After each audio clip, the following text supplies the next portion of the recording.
Having not watched SummerSlam yet, I can't say for sure what the comparison is between that and NXT. But having sort of got round to actually watching NXT, I think the WWE has really got its work cut out for SummerSlam. As a way to show that the main roster is still the main roster, and that NXT isn't the company that seems to be showing the rest of the guys how it's done, which is not the way around it's supposed to be, obviously.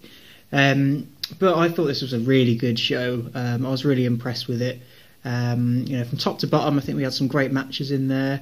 I think the first challenge, obviously, for NXT was how it was going to fare in a bigger arena and on a grander scale. And I think that they did it perfectly.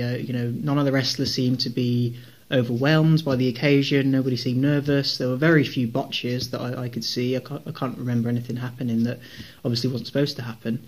The crowd were amazing. I mean, I know it's New York, and it is one of those cities where you do tend to get the most boisterous crowds, but they were just really into this from the start, and I thought this was a fantastic show. We had a few, I suppose you would call them dark matches, or on the pre-show. It was good that they involved Enzo and Cass in a way, because it was their kind of hometown. I would have liked to have seen them probably on the main card itself. But they got the win in the 8-man tag. Eva Marie defeated Carmella, which it is what it is. And I was surprised that Emma sort of came out on top of the fatal 4-way match with the Divas. Probably a sign that Emma's going to have a bit of a push now. Obviously, with what happened later on in the show, the women's division in NXT is kind of taken on some changes, and Emma seems to be part of that future. Which is obviously good for her. I don't think we've seen the best of her yet, so it's going to be intriguing to see how she kind of takes this on afterwards. But into the main card itself, so we opened up with a match that I think a lot of people were looking forward to. A lot of non-WWE fans were looking forward to. It was the WWE debut of Jushin Thunder Liger, and he went against Tyler Breeze. To be honest, this was the weakest of the matches on the card, but to me that says more about the card than it does about the match, because this wasn't bad at all. It was a really good opener. The crowd were into it, obviously with Liger, but Tyler Breeze has got his fans and his support. I suppose I always worry a little bit about Tyler Breeze. He just seems to have one of those gimmicks that kind of works on NXT, but as soon as he goes up to the main roster, I can kind of see them ruining him a little bit. Turning him into a kind of Adam Rose type character. But it remains to be seen. But he seems to be doing a good job of sort of carving himself a position on the NXT roster. No surprises here. I think that Liger ended up getting the win. You're trying to establish him to the WWE audience. Tyler Breeze can take this loss and kind of move on. Really, it's not going to hurt him too much. But a good opener, good way to kick off the show. And then we went into what I thought was a fantastic tag team match. The Vaudevillains facing off against Blake and Murphy. Obviously, the involvement of Blue Pants and Alexa Bliss was sort of another sort of added dimension to this match. What I liked about it was, obviously, they introduced Blue Pants really well. They knew that the crowd was going to pop for her, and the way that she didn't come out straight away with the Vaudevillains. The Vaudevillains came out first. Blake and Murphy came out with Alexa Bliss. Alexa Bliss was in their face saying, you haven't found anybody.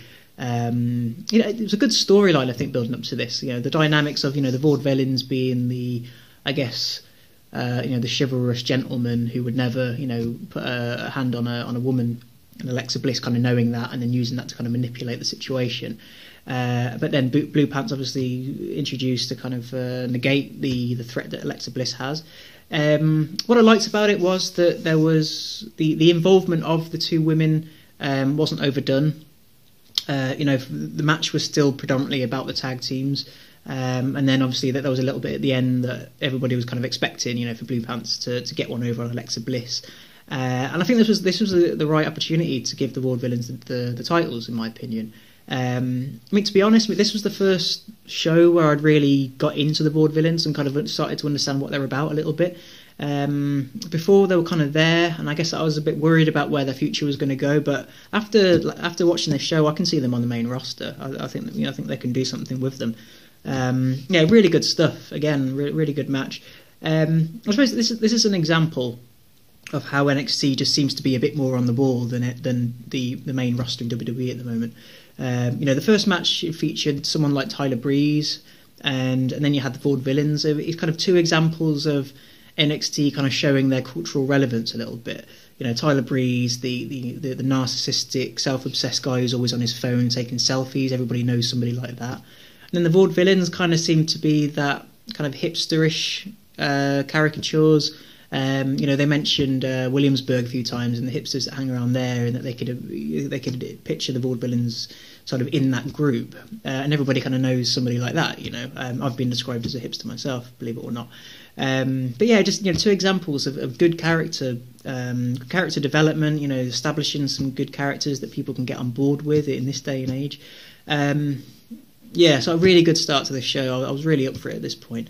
The next match, Apollo Crews against Ty Dillinger. This match was basically about establishing Apollo Crews as the sort of the next sort of talent on NXT, sort of introducing him to the audience. And I mean, I personally didn't know much about him at all. I know people who watch other wrestling companies and who are a bit more familiar with the independent scene knew who he was and what he was about. This was my first time seeing him. And yeah, he kind of blew me away. A guy his size shouldn't be able to move like that. Really, really impressive stuff. The match didn't go that long, but it didn't need to. This was about just establishing him, getting the win over Ty Dillinger. It is what it is. That's what they needed to do. This didn't need to go too long, and it kind of shows what Apollo Crews can do, and the kind of dominance that he can display in the ring. So another great asset to this card, I think. And then we had a match that going into it, I wasn't expecting too much. Samoa Joe against Baron Corbin. Initially, when Baron Corbin kind of came in and his gimmick was basically just about beating people in a matter of seconds, I thought, they could really go somewhere with this guy. They kind of took the foot off the gas with him a little bit. And then I feel like this feud with Samoa Joe is a good way to establish him again and trying to sort of move him up the card a little bit. But I went into it thinking that the styles of the two men weren't going to complement each other that much, and just wasn't really expecting much. I mean, when I saw Samoa Joe's match with Kevin Owens a few weeks ago on NXT, I was really disappointed, and I was kind of expecting the same here. But both guys really surprised me. I think Samoa Joe did his best to make Baron Corbin look a lot better than he was. Baron Corbin, if we're honest, is still quite green and still needs a lot of work, but the foundations of his character are there, and that's obvious, and they can really build on that in the future. I'm not sure how old he is, but I don't think he's a particularly old person. I think he's got a few years ahead of him, so he's somebody to look out for in the future. I just don't think he's ready yet. I was a bit surprised, I guess, that he lost here, but at least they did it in the right way. He didn't tap out. Joe basically just made him pass out, which is a good way to give Samoa Joe, who's supposed to be this dominant submission specialist guy, it's a good way of giving him the win and making Baron Corbin not look too weak in defeat. So again, really good booking decision, I think. And then again, another great match, good asset to the show. So if that's the kind of the lower card and the middle card, at this point I was watching it thinking, WWE have really got their work cut out to top this with SummerSlam. Little did I know what was going to come. The two main events, I guess, that they were trying to build them as. First of those, a fantastic NXT Women's Championship match.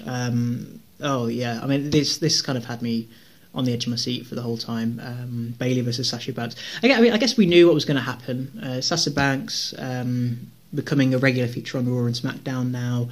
The NXT Women's Division needed a new face to take over, and obviously Bayley was the right person for that. But I just thought it was great. I mean, the video package in the build up to this match showing the backstory of how Bayley was, I suppose, supposed to come up with the rest of the other three, and become on the main roster, but then injuries and several sort of things happened, and she wasn't able to do that. and this was just about her re-establishing herself and letting everybody know what she's about and what she can do. And the match was just brilliant. To me, Sasha Banks' talent in the ring, I don't think you can state it enough. I think she is, whether it's the Divas or the women's division or the male division on Raw and NXT, I think she is one of the best technically gifted wrestlers that the company has. It's just kind of little things. Like I remember when she had Bayley in a submission hold and Bayley was reaching out for the ropes, and then she kind of had the wherewithal to start stamping on Bayley's hand, to stop her from reaching the ropes and to kind of aggravate that hand injury that Bayley had. It's just little things like that. She's a thinking man's competitor, and I thought she gave a great account of herself here. I don't know why she can't embrace her heel gimmick a bit more on Raw and SmackDown. I know that they're not really going with the heel-face dynamics in the Divas division for some reason, but I think she's a fantastic heel. She works the audience really well. She talks trash to the other person, but she doesn't overdo it like Seth Rollins. She kind of does it just the right amount to make it believable. I'm a huge fan of Sasha Banks, but obviously I knew that this was Bayley's time. And obviously Bayley got the win like she should have done. And then the aftermath with the other three coming out, and then the four horsewomen raising their hands, and you could see on their faces, I guess they're expecting a good reaction, but I don't think they were expecting the reaction that they got. I mean, you could see Becky Lynch almost kind of laughing at how spectacular the moment was and how people were really, really into these women. Bayley was pretty much in tears. Sasha Banks looked like she was going to start bawling. It's just a fantastic moment, and I remember thinking, could this have been the main event? Maybe. I know it's easier in hindsight to look back and say that this match should have main evented, but even going into it, NXT is known for its women's division. That's one of the selling points of the product, and this was a passing of the torch in many ways. I suppose we didn't really expect the title to go back on Kevin Owens in the male division, but in the women's division, definitely this was a chance for Bayley to take over the division and to be the headliner in the women's NXT division. And maybe this probably could have made him edit, and if it did, and if we would have had the match that we had, I don't think anyone would have been too worried about that. It ended like a pay-per-view supposed to end, with the four of them in the ring hugging. It kind of brought back memories of different occasions, like WrestleMania 20. I mean, it's a smaller scale than that, I know, but that good feel-good ending to a show. Daniel Bryan's ending on WrestleMania 30. Just really good stuff. And yeah, I mean, like I say, the main event, the second main event, I suppose you would say, Finn Balor and Kevin Owens, they had the work cut out to prove to the audience and to NXT that they deserved to be in this position in the main event because the women's match was so good preceding it. But I thought they delivered really well. I guess both guys, well, certainly Kevin Owens, is known for ladder matches, and I thought Kevin Owens worked this really well. I'm glad that he's kind of been able to sort of keep his character that he's had in NXT and take it into the main roster, because I think his heel sort of school bully type gimmick I think is really, really good, really works for him. And I mean, what I liked about it was a ladder match, and they used the ladders really well, with weapons against each other, but they didn't overdo it. I think there was only about two ladders used in the match overall, and sometimes that's all you need. These guys seem to work really well together. They've got good complementing styles, and they didn't need to have loads of spots where they'd fall off one ladder onto another ladder onto a table. They didn't need to overdo it. They had the right amount of ladder involvement for me. And yeah, just a good match. Well, sorry, a very good match. I mean, I suppose if I had to choose, I would say that I preferred the Women's Championship a bit more. But that's not saying nothing against this match, because it was kind of what needed to happen. It was a good way to end the show, and Finn Balor retained, which I don't think people were surprised by, seeing as though Kevin Owens is pretty much a regular on Raw and SmackDown now. So this is one of the I wouldn't say one of the best, because it is still NXT and it is still the developmental territory, and I suppose if this was put out by the main roster, you'd be impressed by it. But there were moments where you could see that this was still the developmental sphere of the WWE, and a few of them have a bit more to go before they become sort of regular sort of main eventers on Raw and SmackDown. But for what it was, I really enjoyed myself watching it. It was probably the most fun I've ever had watching a WWE pay-per-view in quite some time, really. And yeah, like I say, I haven't watched SummerSlam yet, but they're going to have to do something special to beat this. Really good stuff. I hope you enjoyed it as well, guys. I mean, let me know what you thought in the comment section. But yeah, really impressed with this stuff, and can't wait to tune in next time to NXT. See where they go from here. Like who's going to challenge Finn Balor for the title. Personally, I'd like to see maybe Hideo come back. I don't know what his condition is like at the minute, but if he's coming back soon, then I think that would be a good feud for the title, Balor and Hideo Itami. But they could go anywhere with this. Really enjoyed it, and hope you did too. So keep your eyes open for my SummerSlam review, which hopefully is coming, hopefully today or probably tomorrow, more likely. Let me know what you thought of this show. Subscribe to the channel if you like what you see and like this video. And I will see you all next time. Cheers, bye.